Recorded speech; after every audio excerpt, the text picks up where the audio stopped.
You ever wonder why people are the way that they are? You ever wonder why people think the way that they think? Well, here's an answer to your questions. This is the Sit Down. Welcome to Sit Down, man. We sitting here with Big Sarge of Big Sarge Sports.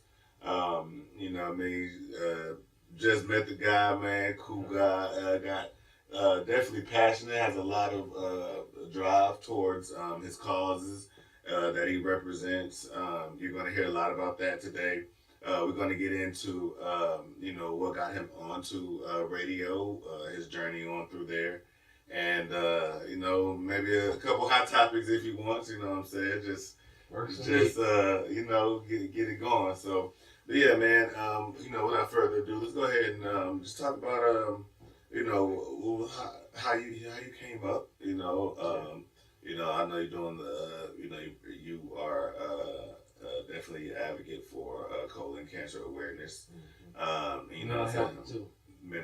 Nice, nice. So yeah, man. Just talk about what got you into that. Was this something that you grew up dealing with, or just anything about your upbringing that caused you to go in and just talk about the journey, how you got there. So from the mental health aspect of it, I'm a veteran, so I was in the military in the Army Corps, and I suffered from mental health issues being in the military, but I also suppressed them because the age that I am, being a 47-year-old African American male, I grew up in a time where, you don't go tell your business to nobody, unless you're talking to somebody from the church, your big mama, or like one of your aunties. But other than that, you ain't telling nobody that you got mental health issues. I remember one of my cousins, they just called him like the crazy guy in our city.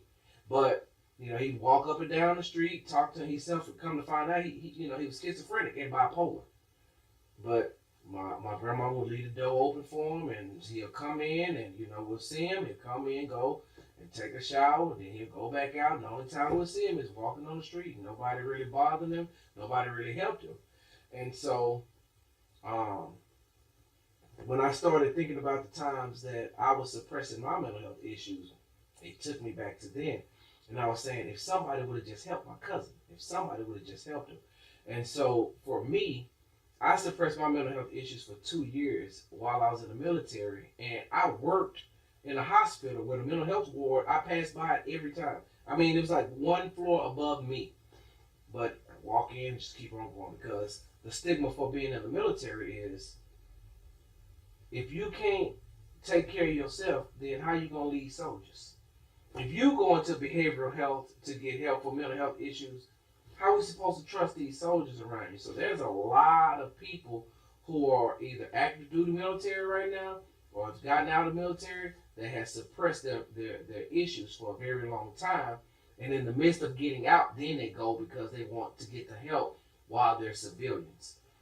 And so that's what played a part in me not talking about my mental health issues, the Army aspect and my upbringing aspect, and being a man, especially being a black man. You don't go tell you look, you just suck it up and drive on. You be like, I'm feeling some type of way. I got this anxiety or this depression and things like that. You be like, nah, you can't. That don't mean you're gonna stop doing what you gotta do. You gotta keep on doing what you gotta keep. You gotta do what you gotta do.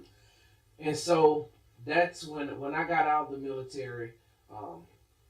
What took me to get help was one day I was sitting in the office and I had an episode, and I was about to destroy everything in the office. So I didn't see people as people anymore, and I had females in my office. They were objects to me that was causing me either to get more upset or not to be able to get to where I need to get to. So I was about to tear up the entire office. That's at the point I got. So I made it out the door, and one of the staff sergeants who worked up in the mental health ward, he seen me, and I started talking to him, and he pushed me to go get help, and I've been getting help ever since. And so that's how I developed the company called Screaming on the Inside. It's for men's mental health. And I'm a mental health advocate, but I'm a strong advocate for men because we are the ones who don't like to talk about it. And yeah, that leads me to like to a conversation that I had with someone about how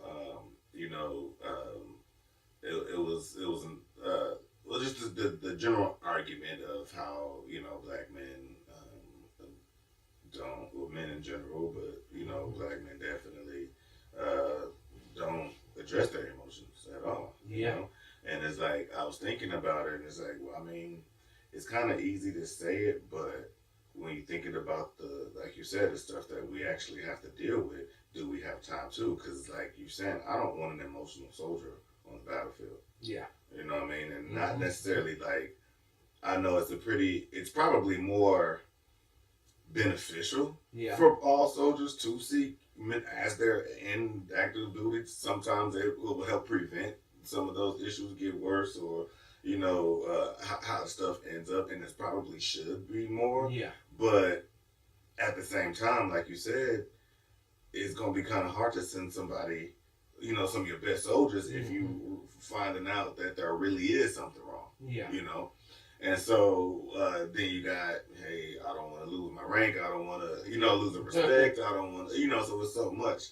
You got black, men of the house supposed to be provider, and the security and all of that. Yep. You don't want nobody emotional when it comes down to paying these bills, exactly. or somebody busting your home, and you got to be protected. Yeah. You don't want that man to be emotional. Exactly. So it's like in our role, typical role in life, it's pretty hard to say, this is what I have to condition myself in order to effectively do this job. Yep.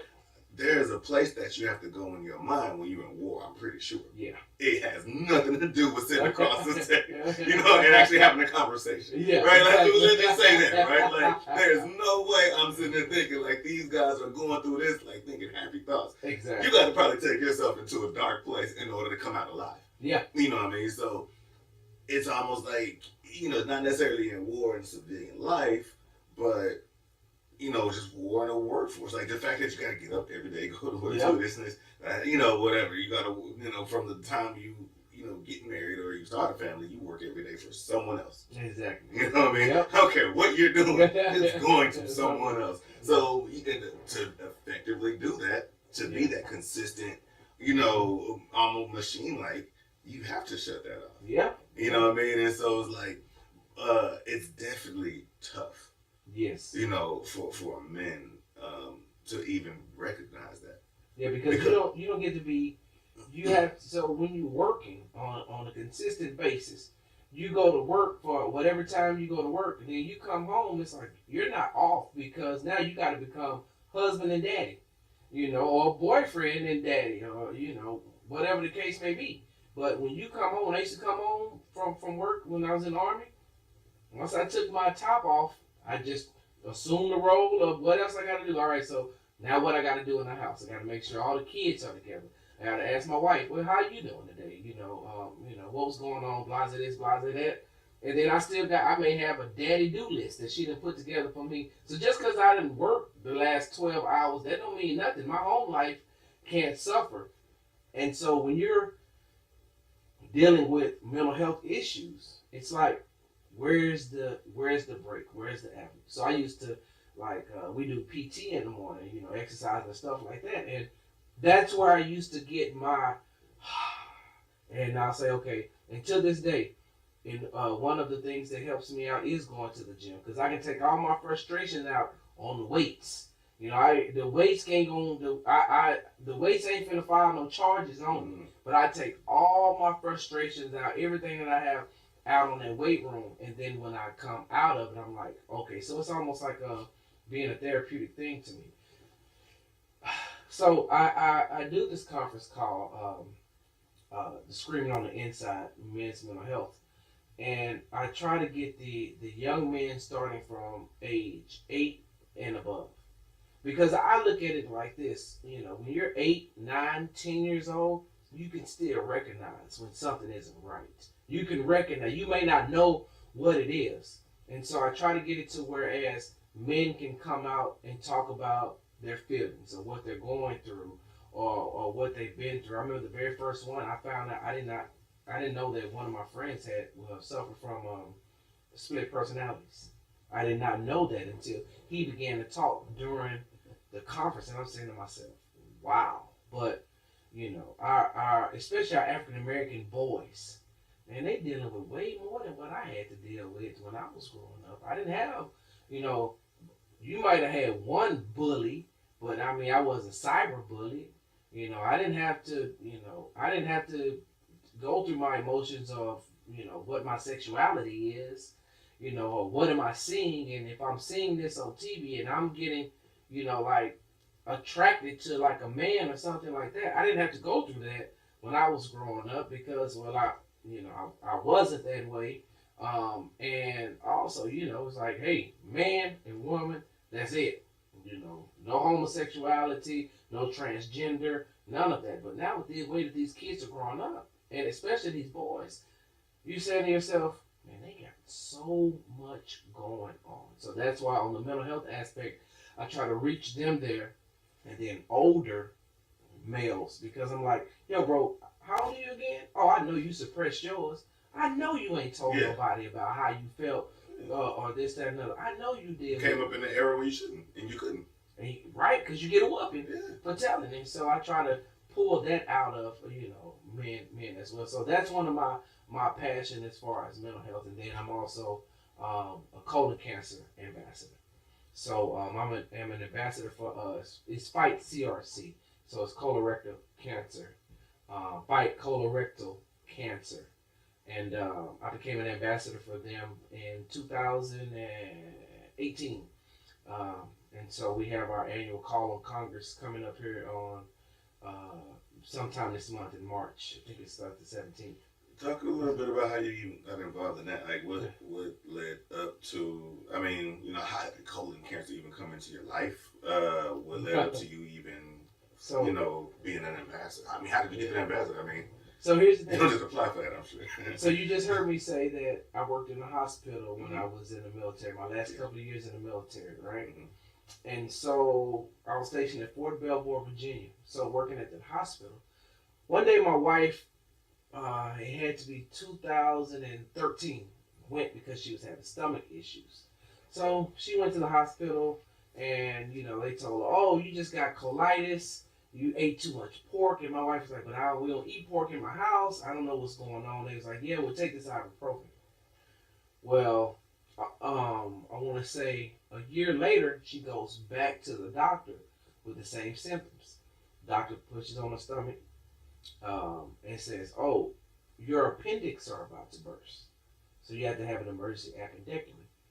And so in the midst of her having the emergency appendectomy, they found a tumor that had been sitting on her for a year, which if they would have done what they were supposed to do, they didn't. So they did what they call a sigmoid flex, I think is what it's called, where they went halfway up her colon when they should have given her a full colonoscopy, because my mother-in-law had been diagnosed with stage 3 colon cancer in 2012.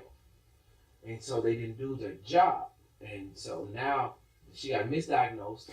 They find this on her. So now in the midst of healing from the emergency appendectomy, she's doing full-on chemotherapy because she's at stage 4. Like, she's at stage 4. So they got to we got to hop on this thing like ASAP.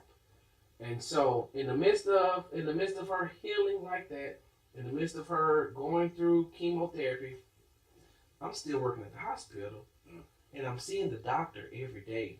The Navy personnel. I'm seeing her every day at the hospital. So now that's triggers. Click, click, click, click, because I'm leaving my wife at home, sick, and at the time did not know, but dying. Right. And then coming to the hospital and seeing a woman who should have did her job that didn't do her job.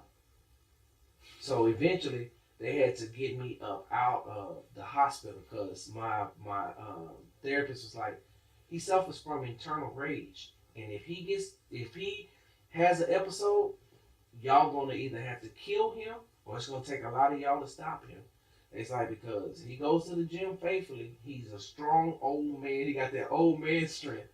And so, in like I said, in the midst of that, so my wife, at the time, she passed away in September 2017, but when she was living, so this was 2014. I got medically retired in 2015.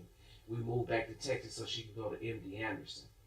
March of 2015, they told her she was cancer free. October 2015, they was like, you got 6 months to a year to live. So I got 2 more years out of that, like 23 months. Because like I said, that was, October they told her this, and then she passed away in September of 2017. After she had been through the hospice stage and all that, died in my arms. So that still plays, matter of fact, yesterday made 18 months that she's been gone. And man, it's still, so it plays on my mind over and over and over again. And so before my wife got colon cancer, bro, like I didn't know nothing about that. Like growing up, I didn't even know really about breast cancer. The only thing I knew about was lung cancer because like everybody in the community smoked.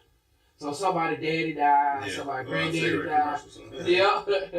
And so once my wife started going through that bout with colon cancer, and I started learning more and more about it, when she passed away, I was like, I don't want anybody else to have to go through this, and I know it's going to happen. Right. But if I can prevent it, then I'm going to get out there and I'm going to spread the word and tell everybody. Because, before, when my wife was living, you couldn't get a colonoscopy until you were 50 years old. Now, they finally lowered the age to 45. My wife was 39 when she passed away. She didn't even live to make 40. She was misdiagnosed at 35, diagnosed at 36, passed away at 39. So that's why, it's so near and dear to my heart, because I see people in the colon cancer community. We lost a baby that was like 4 years old.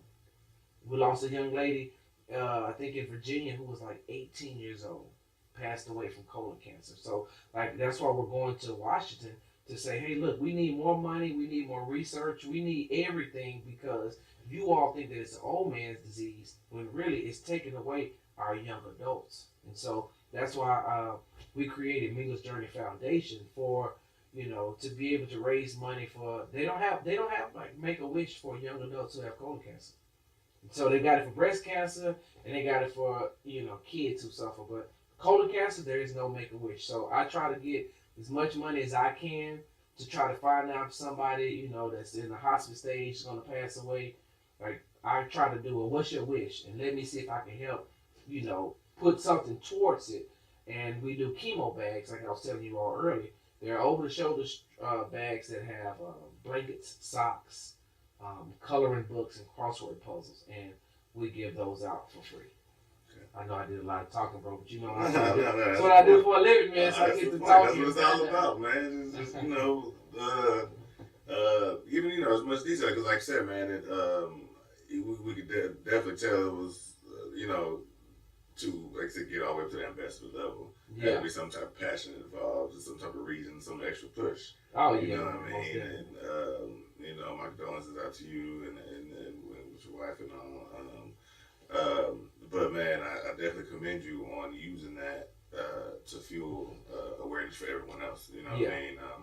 And like I can definitely tell that mental health have played a major part in being able to deal with that as well. Yes. That's enough to make someone who has nothing to do with the war and enraged to blow up. And what's so funny? So for someone who had it to keep that cool, that's some. The funny thing is too is that it's really weird how how my passion for mental health and colon cancer, how it runs hand in hand with each other, because my wife didn't have or she wasn't diagnosed with mental health issues until she became terminally ill. So when you find a lot of people who deal with these terminal illnesses, they develop mental health. So my wife had to start seeing a psychiatrist. My wife had to start seeing a therapist. They had to put her on medicine because, how do you tell how do you tell a 38-year-old, 30, well, I put it like this, how you tell, 30, she was 37 at the time. They tell 37-year-old, you got to die. Like, you're not going to make it. You got 6 months to a year to live. Or you got to tell somebody who suffers from any terminal illness. And so they run hand in hand. So it's my passion to be able to get, I'm passionate about men's mental health, but I'm also passionate about mental health in general. So I can help any and everybody. And that just happens to run along with, my drive for colon cancer. No, man, I definitely understand. I mean, me personally, I'm a behavior teacher. Yeah. So I deal with a lot of the kids with the emotional issues. A lot of them are foster kids. Yeah. There's trauma. Yeah. Definitely trauma. I mean, so each one has issues, different issues, Mm-hmm. but imagine, having the mental issues of an adult, but not being mature enough to even understand. Yeah. And so you're just blurting out any and every way to express yourself at the time, Mm-hmm. and hoping that the adult understands. Yes. And it's definitely clear how important it is to even address your own mental health issues when dealing with children who may come in with mental health issues. Yeah. Because it's going to be hard for you to recognize that child is actually crying out for help. Yep. Or has a true mental issue when A, you were brought up to believe that it's not even real. Yep. Right? So if that kid is just not cooperating or doing whatever, He's just bad. he's just bad. Whooping. Right. Yeah. Because I don't understand Yeah. this mental issue stuff. So, Yeah. the fact that I can't, or there's a block in my mind to even grasp that aspect that kid could possibly have a mental issue is in itself Yes. probably a mental issue, Exactly. a mental health issue, but no one wants to, acknowledge that. Well, a lot of people at least don't acknowledge that. I mean, I could say honestly, a year ago when I first came to this school, at that time they were offering a program that allowed teachers 1 year of counseling. Yeah. And I signed up for it, and it was free of charge, and so that was definitely cool. Yeah. But that was my second time even doing it. Now, the first time, it was in college, and I was getting my bachelor's. I think it was like midterms or finals, and it was just tripping. So I figured, I said, let me go talk to someone about it. Yeah. But I mean, I look back at it, and it was more like I came in there for a fix. Yeah. Like, just make me stop feeling like this. Make me stop. You know what I mean? And it was like the stuff that the person was talking about wasn't, you know what I mean? So it was like, but I realized it was my mistake going in there, not for my mental health, but for a specific thing. Yeah. Like make that stop. Yeah. This time I was given, when I went to this one, I had more of an open mind, definitely from reading more books and just understanding, first just reading books about the power of the brain, then you can understand how mental health issues develop when you actually understand how the brain works. And so just reading that, and me being a person that believes, like, once you learn something, there's no way you can act like you just never learned it. So I can't go back to being ignorant about understanding. And so that prompted me to actually take counseling at a more open mind. And like we would meet, once every 2 weeks, consistently for like a year until it ran out. But then we went over a lot, especially my aspect on working in elementary school as a black man. Yeah. Some of the stuff that and my head goes off to you on that too, because there ain't a lot of African American males in the elementary schools, and I just read the things that we need more. I wish I could do it. Go back to education. I definitely agree with that.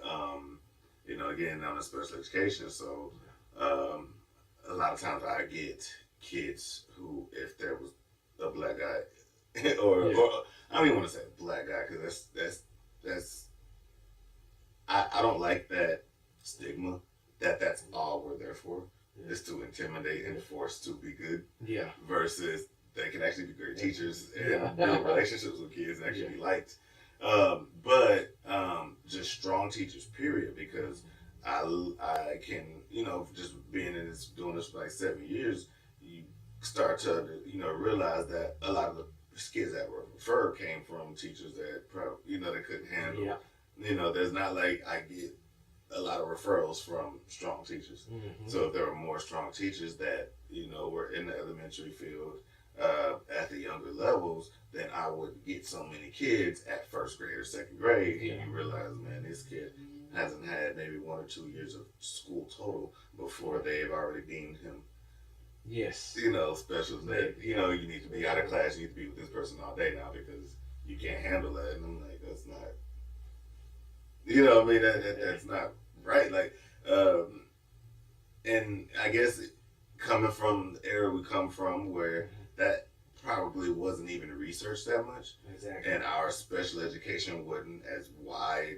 Because if it wasn't a physical handicap. Right. When we were growing up, it was like, nah, you just bad, or you're crazy. Right, exactly. Like, so call your mom. It wasn't, right, or you got that one room. Yep.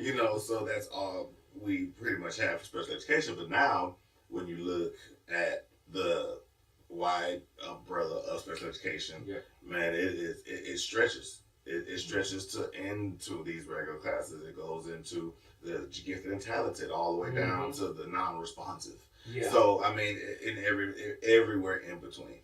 And,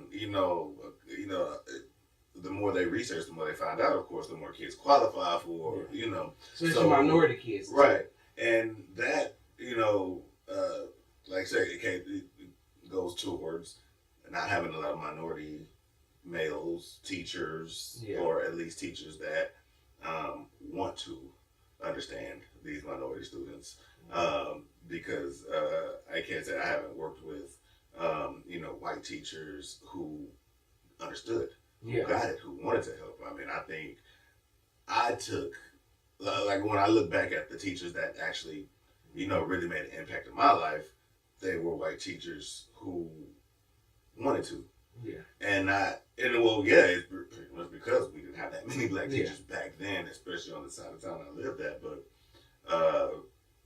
still, like growing up at that young age, it was always like I could just remember that it was a teacher who didn't look like me, but yet still saw something.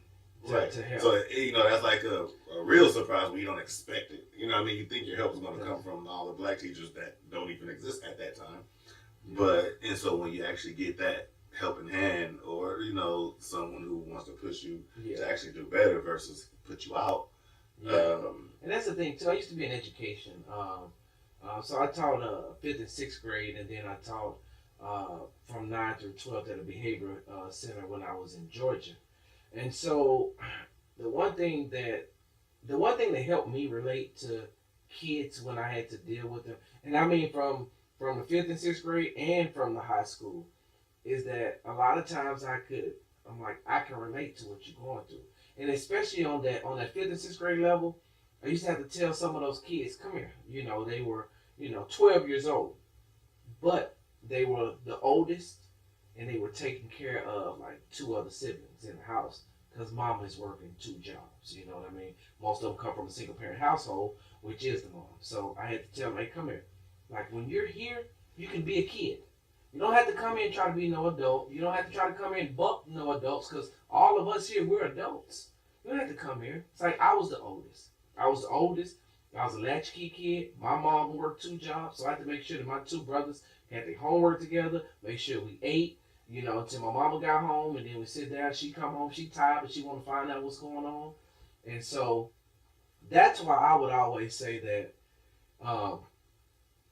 when it comes to having minority teachers, because some of them, or the majority of them have been through some of the things that when you're working in those lower income districts. I worked in a lower income district, so I got predominantly Hispanic and African American kids.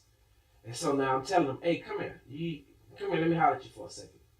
You don't have to be that way. Or I know what you're going through. Like I grew up in the hood too, and I know what it's like to go through this, that, and the other. And so, and I miss being in education, but I can't. With the way the current system is now, I couldn't do it because of my mental health issues, and it won't allow me to have kids like disrespecting me by cussing me out and this, that, and other. I'm like, well, I'm here to help you, and you're doing all this, and I'll be like, you know what? Let me just gracefully bow out because, like I told you, I lost my wife in 2017. 15 months later, this past December, I lost my mama. So now the two strongest women that were in my life, I've lost both of them. So at the point of my mama was there to help me get over my wife. Now my mama gone and my wife is gone. And now I'm just like, well, as soon as I started to cope with the fact that my wife wasn't here anymore, I lose my mama. So now I got to call and make sure I check on my stepdad too because, he done lost a wife. I lost a wife, and so it's one of those things, man, where it just put me back into a loop, and so that's why I know that I couldn't. A lot of times, and I hope I'm not changing the subject, but a lot of times when it comes to with me, because I know that I do suffer. Like I have been diagnosed with rage, and I said that earlier, and when I tell people, I was like, listen, anger is nothing to me. Rage. Once I get to that point, it's hard for me to calm down. So I try to remove myself from a lot of situations. I know my stressors. That's why I can say, hey, you know what? If somebody get into it, you got it, bro. Like you got it. I'll walk away. But if you follow me, the more you follow me, the worse that's going through my mind. And then it gets to the point where my wife took her last breath in my arms. So I'm looking at her literally in her face, looking at me. She couldn't even talk. She stopped. She lost the ability to talk probably about, I want to say, 10:30 the night prior. She passed away in the morning like 5:45. Well, 5:15. They pronounced her dead at 5:45. She couldn't talk from like 10:30 the night before till not. So she kept mumbling and trying to say things to me. Kept mumbling, trying to say, and I'm gonna take this to my grave. I'm pretty sure she's trying to tell me, hey, I know what's going on. She's trying to tell me, I love you. I love you. So, I just kept asking her, what's going on? What's going on? What's going on? You okay? You okay? You okay? And like I said, when it finally started, happening, I grabbed her and she just looked at me in the face and like was just mumbling a little bit. And that was it. So I say that, bro, to say that when I tell people, I was like, hey, bro, leave me alone. I've literally held death in my hands.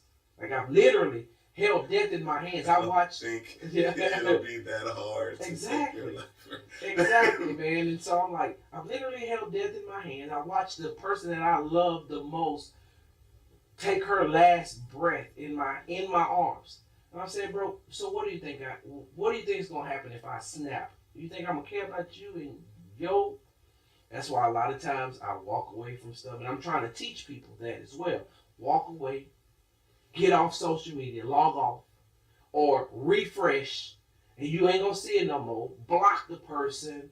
Remove them. Mute them on Twitter. Whatever you got to do. There's a lot of people that, because I'm all for, hey, listen, I'm all for listening to both sides of it. I want to hear your opinion, what you got to say. But by the same token, like, if it starts to get disrespectful, and then you get disrespectful towards me, now I got to do what's best for me, because if I don't, then it's going to be bad for everybody. And so that's one of the reasons why I'm such a advocate for mental health, because especially social media will drive you insane and will trigger your anxiety. It will trigger your depression if you're reading the wrong thing, because they get that algorithm of what you love to watch or see all the time. And then that'll make you mad. And if you bipolar, if you schizophrenic, like, you can get into it. It's so easy to get into it with somebody you never even met on social media. And so that's why a lot of times I'll be like, you know what, bro, let me just go ahead and because you getting a little bit sideways. So that's when I have to tell you, hey man, you don't really know me like that. You just know me from social media. So what's best for both of us? Let me just go ahead and remove myself from the situation. I mean, yeah, it was crazy that you mentioned, if you got all those symptoms, it's probably best to back up. But Yeah. imagine a person that either A, does not want to admit that they have those, so they have to fight with that, right? Knowing the truth but living a lie. Yeah. Then you got to understand the ignorant person that just doesn't even realize that they have a problem yet. Exactly. So it's like they just think that that's normal. Yep. Right? They feel like getting into it with someone on social media and going find them and doing something to them is supposed to happen. Like, that's the way of life. I'm like, that's no, you're right. it's not, And it's bad for our kids, man. Yeah. These kids got so many social media platforms, and that's why, man, I just read, and it broke my heart. I just read that I think it was a 7-year-old girl killed herself because she was being bullied on social media. And I'm saying to myself, that's crazy. Growing up, man, look, we had a bully. You fight him. That's about it. Y'all fight, then y'all move on. But, nowadays it's just, and it's coming from so many places that, like I said, and I know that I'm harping on mental health right now, man, but I'm just trying to get people to realize that, one, mental health issues are real. Two, undiagnosed, if you don't go get the help, because, man, I'll tell anybody, like, look, going to see a psychiatrist or going to see a therapist, as I tell people all the time, it's the best thing in the world for me, because I get to sit down in front of somebody who has an unbiased view of me. They ain't gonna tell me what I want to hear because they know my mama, or because they went to school with my uncles, or they my family members, or they go to church with me. They're gonna sit down and gonna listen to what you guys say. It's nothing to lose. Yeah, and they're gonna regurgitate what you said, and then they're gonna tell you, go, and they're gonna go from there. Or, man, I done went and sat in therapy for like 30 to 35 minutes, and then say a word, and they keep talking. I'll be like, no, I'm good. If like, you want to end the session? Mm-mm. And I tell people, it's your session, for one, and two, if you want to go on there, and if that's how you want to be, if that's the only way that you can express yourself, like you don't feel like talking, they ain't gonna make you talk. They're not gonna make you talk. They're gonna keep asking you questions, of course, but they also realize that this may be the most therapeutic thing that they do. They may not be saying nothing to me, but it may be going through their mind. When I got out the Army, I went and took classes, like social work classes, so I can learn before I get out here and start talking about it. And I was doing self-diagnosis on myself. So I know how to go to the DSM-5 and look it up and see, oh man, I don't, because the DSM-5 is like going to WebMD. You be like, man, I didn't know I had folliculitis. So that's what I'm saying, man. I'm just such a huge advocate on people getting help. The like one of the pivotal point for me when I did my year with my counselor was, I would go in there and pretty much anything that I did with any type of drama at work, and that year it was a lot. Yeah. I mean, it was a lot. I mean, it was my first year there, and things were interesting. Yeah. I mean, that was interesting. Yeah. But I would always go there and pretty much like let it out, like not lash out, but just like say everything that I held back. Yep. Because in the professional world, definitely it's tough for us to be able to show anger or discomfort, and an angry black man. So a lot of things that you test your patience Yes. in certain situations that I was able to go talk to her about. But mostly though, and I feel like, and this is teachers, good teachers or teachers with a good reputation, it get kind of overwhelming because you find yourself doing work for everyone else. Like, I gotta deal with this kid that's not in my class now, and I gotta deal with this situation, or you expect me to answer the call for here, but yet I got my own class. So it's like, it gets overwhelming, and it's like almost every time that they would bring something on new, you know, a new responsibility in the list, and I would go to her and I'm like, hey, why? You know what I mean? If you know, if it's like they want you to do a specific job, right? Pretty much be the security guy, you know. But yet you get rated like, I don't want to say low because it's just enough to keep you, but you know what I mean, that's pretty, you pretty much live in that little area. You know, it's like, as long as you do your job as this, you're only going to be around here, so you're good. And so pretty much I would keep coming to her about like, you know, so I'm like, man, if I'm so low, why you keep asking me to do more stuff? Why I gotta be, you know, this, like, why you can't treat me like this? Exactly. You know, and, you know, just going on, and one day she was just like, what if they actually do think you're good enough to handle all that? And I was like, it was one of them, like, but what if they, you know, and like you said, she forced me to think. And I know that the basis of that was so small. But knowing me, how I make connections with everything else I see in life, from that point on, every situation I got into, I had asked myself, but what if the opposite? And that right there, like, changed for me, you know, just being able to humble myself enough to say, as strong as I feel about this situation, what if they didn't know? You know, what if this really was the situation? It's like, I know, but, you know, so to be able to have that control, like mental control, to not allow your mind to only go one way, because it's extremely hard. And then most people don't realize how hard it is, especially when you came up from a strong culture. You know, a culture that is, this is what you know, so your brain is set to go one way as well, and it's hard to acknowledge the other side of, you know, any aspect, any argument, or anything you're dealing with. So, I mean, even, like I said, it was a whole year, but I would say that one moment, you know, of her challenging me to think opposite of how I was feeling at that time. And, you know, like I said, now, don't get me wrong, it ain't perfect. So you don't have to, you know, sometimes you do, but for the most part, like, knowing that I do have that ability to stop myself from overthinking in one direction. Even though sometimes that's hard too, because you start overthinking the whole bunch of directions at the same time. But, you know, to be able to control that thought and to control your thoughts, you know, to control, you know, your feelings sometimes, or at least acknowledge your feelings and be able to control your reaction to them. You can't control the feelings, but you can acknowledge first, say, hey, this is how I feel, and then to be able to ask yourself why, you know, and that led me to just, you know, continue to reflect and think, why did this make me uncomfortable? What really is the issue? Sometimes I have to go back 5 years, 10 years, childhood, to realize where certain issues really started.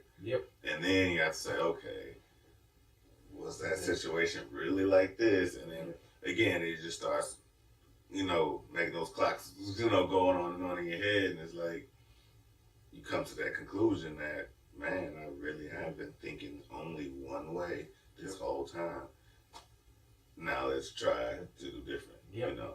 And, you know, no matter what, who, I mean, you know, you look at as successful, that's always something that they had to do, make an adjustment somehow or some way. You know, so yeah, man, it, like, you know, I see it as important to you, but it definitely to me, you know, as when I work and, you know, just seeing the world, man, mental health is really an important issue. And I think a lot of people are seeing that, I guess, as much as some people want to put a lot of negative blame on social media, one thing that it did was it allowed people to come out. Yep. Right? Whatever you're dealing with, it allowed you a way to express it and deal with it. Yes. A lot of, without a platform to even express it, whether it's social media, whether it's an actual counselor to talk to, without the ability to express it, it kind of tears you up. Yeah. So as much as we want to judge people and be like, oh, wow, look what they putting on it, or look how they putting themselves out there. Well, imagine if they couldn't, and how that would eat their brain up, and then how whatever else would erupt somehow, some way. So now it's like, all right, well, I would rather people to be open about who they are and how they're feeling, and if social media gave them that, that courage, that outlet to do it. That's what I love about social media, so man. I've met a lot of people that I've met a lot of people online that I've never even met in person, but are like some of the best people I've ever met in my life. And if they live close, of course I would hang out with them, and of course I would, do other things. But like for me, I'm not gonna even lie. Social media for me is an outlet. So I'm able to go on there and be funny. I'm able to go on there and express my feelings. Like yesterday was like a really bad day for me, but I put it out there so that people will know, because my wife and I used to do a show called Transparency, and a radio show called Transparency, where we were like, yo, she's dealing with a terminal illness, but by the same token, like we still got real life family issues with the kids, with marital issues sometimes.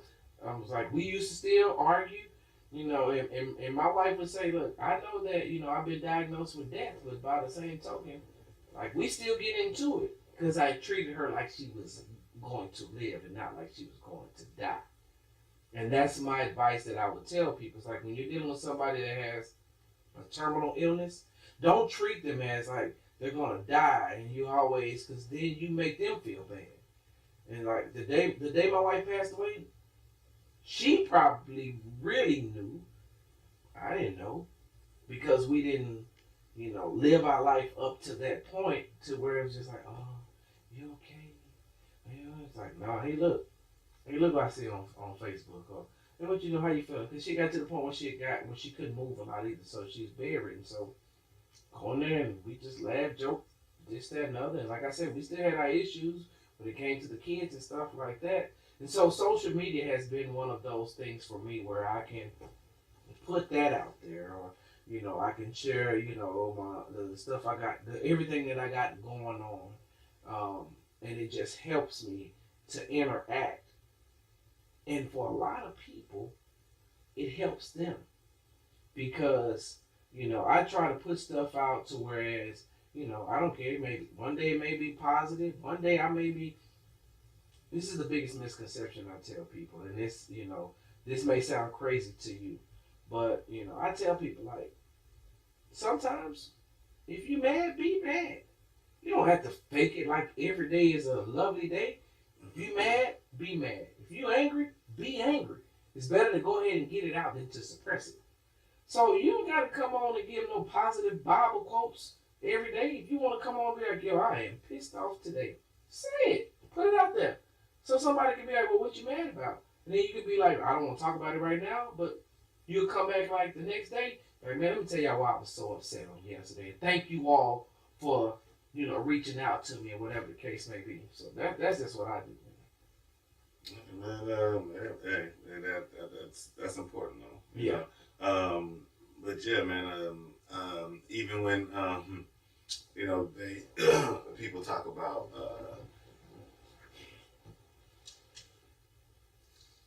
different couples, whether it's interracial, whether it's same sex, whatever, right? Yeah. You'll see a lot of memes about look at all these successful black men with a white woman. Yeah. So you look at all successful black women with a white guy, and it's like I always sit back and like, but again, imagine how they would be if they were with someone that people wanted them to be with versus who they wanted to be with. I don't think everybody's making a statement when they're marrying someone outside their race or same sex or whatever. Some people are just saying, "Hey, I'm gonna just be open with what I want, and I'm gonna live with what I want, and love who I love, love who I love," and that makes them happy. Yep. And that's all you want, really, because again, let's say a homosexual guy being with the woman because he's forced to do it. That marriage probably ain't gonna be as healthy. In our day and age, that's how it was. Right. It's not gonna be as healthy as it would be if you were honest about what you truly want. Yeah.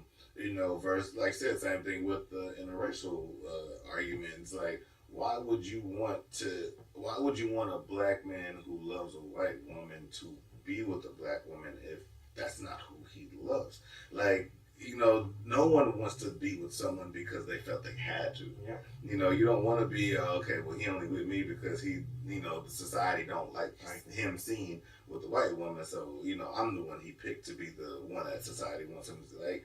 You create so many more problems when you force yourself to be with who people want you to be with. Exactly. So, when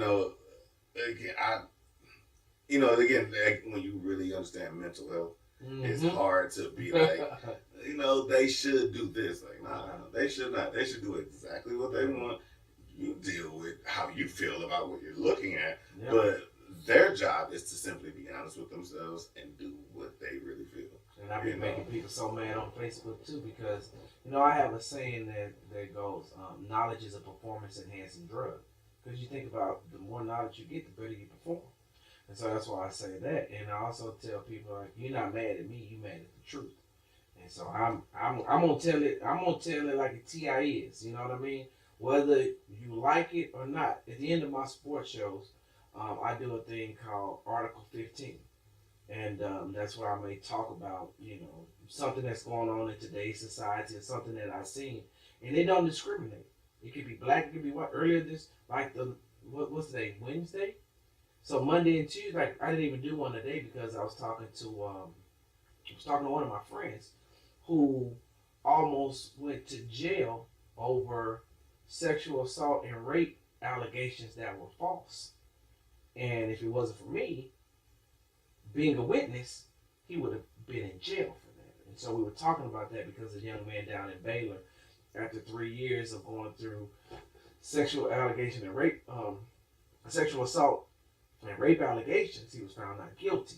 And so that brought up the show. Linebacker, something like that, right? Sean Oakman. Yep. Mm-hmm. So, I was talking to some people, got into it on Twitter about, there was a young lady that came on because I was like, well, if he was found not guilty, what happens to the young lady who lied on him? Well, he's like, well, not guilty verdict doesn't mean that he didn't do it. I was like, okay, so, but what if she did lie? Like, so like you saying, what if he ain't guilty? I was like, what if he's really guilty? I said, well, what if he's not? And so I brought up some situations. There was a young lady that came on and said, for every one, I brought up the Brian Banks situation. I don't know if you remember him or not. Remember Brian Banks? Right? So I brought up the Brian Banks situation, and she says, for every one Brian Banks out there, there's 100 me, because she was gang raped by 4 men. And I told her, I'm sorry you had to go through that, and this isn't my lane to go back and forth with you on this. I said, but, you said for every one Brian Banks, there's 99 of you. And I was like, well, there's like probably 99 Brian Banks too. You only know about this one because this is what the media told you. Yeah. But there are there's a lot of African American males sitting in prison right now over sexual assault and rape charges that are false. So I had my friend on today. We were talking about that. Yeah, right? You paid the ultimate price. Exactly. I had my friend on today who had been through that, false allegations, and he used to be a prison guard. So he's sitting there talking to these men in jail, and they tell him blah this, blah that. He go back, he looking at their cases, and it's like, this dude, this whatever. So as I digress, I was saying that the Article 15s that I do is, they don't discriminate. I just talk about, this week I talked about Oprah Winfrey and what she did on the Michael Jackson docu-series. I was like, that's a very bad look for you, Oprah, because your network is family.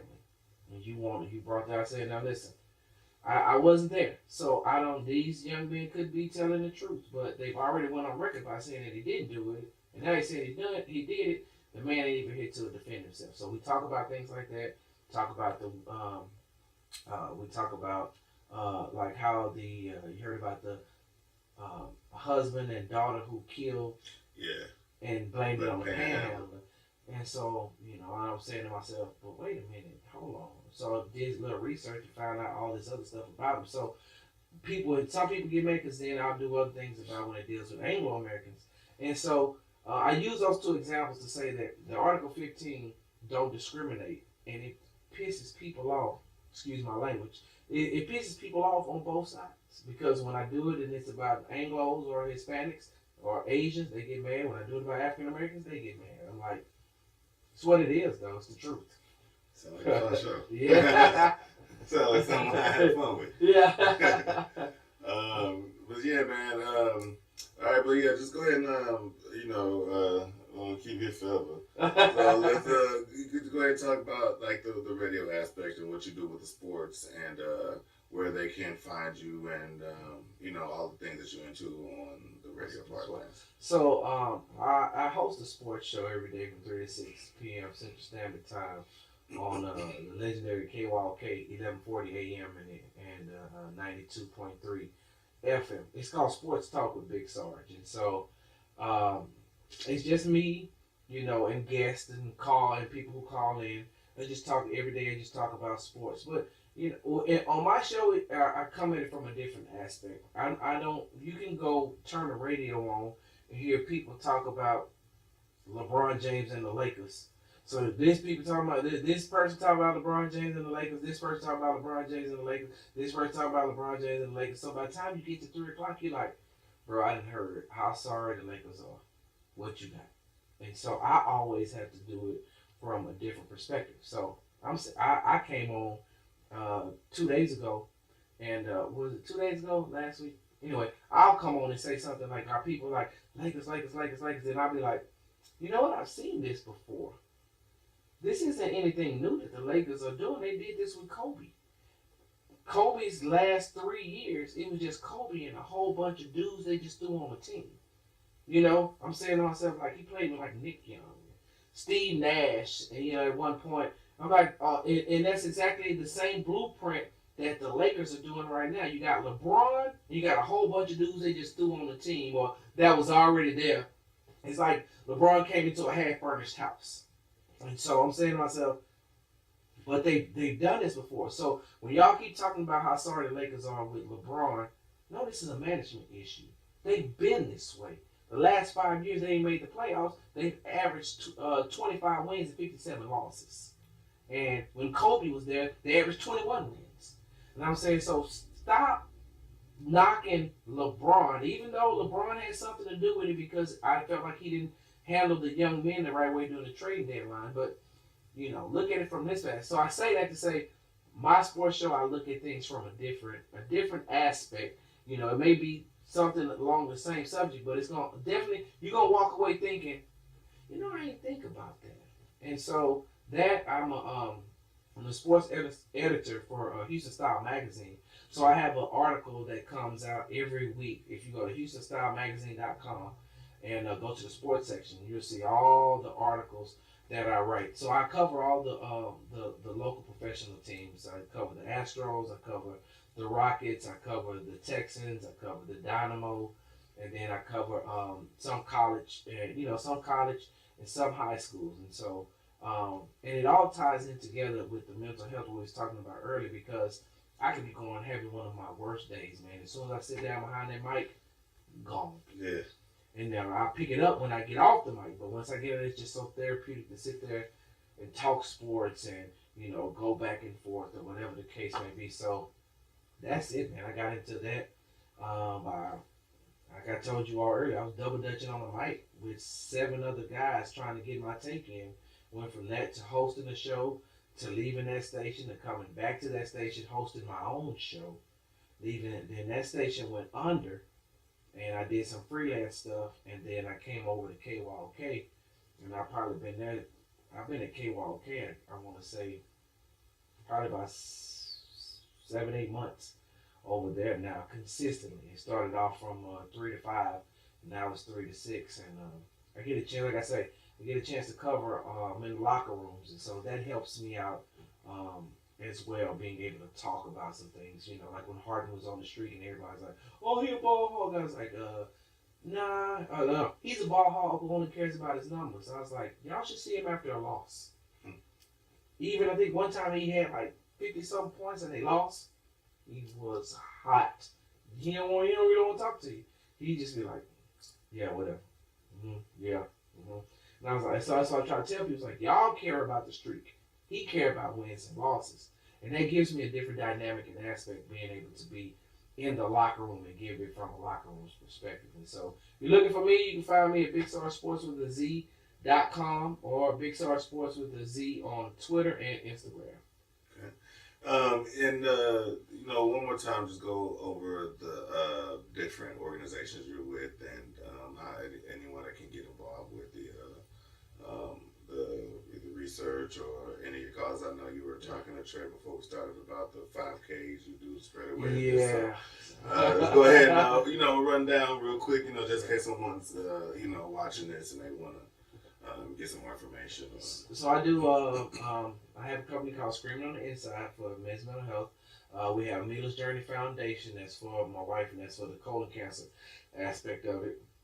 We do a Mila's Journey 5K that will be coming up this year. We have that mental health conference that's coming up this year, and I'm doing a 5K in all 50 states to help bring awareness to colon cancer and mental health issues. And so I have this gown that I wear with my boonie hat and push my wife's wheelchair, in honor of her. But I wear the hospital gown. I call it gown with the booty out. And it has names of, people who've been involved in the 5Ks we've been in. And on the back, it has names of people. It has the names of the spouses that was lost from this widows and widowers group that I was in. So I walk or run the 5K in their honor as well. And this month, the month of March, I'm doing 300 push-ups a day for colon cancer awareness. I always say, I use the hashtag I will because you can't. And so one of the things that will help prevent colon cancer is a healthy lifestyle. But you got a lot of people like my late wife who got to a point where she couldn't walk without a walker, or she couldn't get out of bed. So you got a lot of people with colon cancer, once it starts to become very aggressive and they can't stop it, their bones get brittle, you can't do a lot of stuff. And so I'm like, well, as long as I'm physically fit to do this every day, I do 300 push-ups, so I do it every break, every break on air. And then when I'm not there, so I did 1,800 to this point. So even this weekend, I was like, I did my 300 push-ups just so, trying to help people. I'm trying to get people involved to do it for those who can't.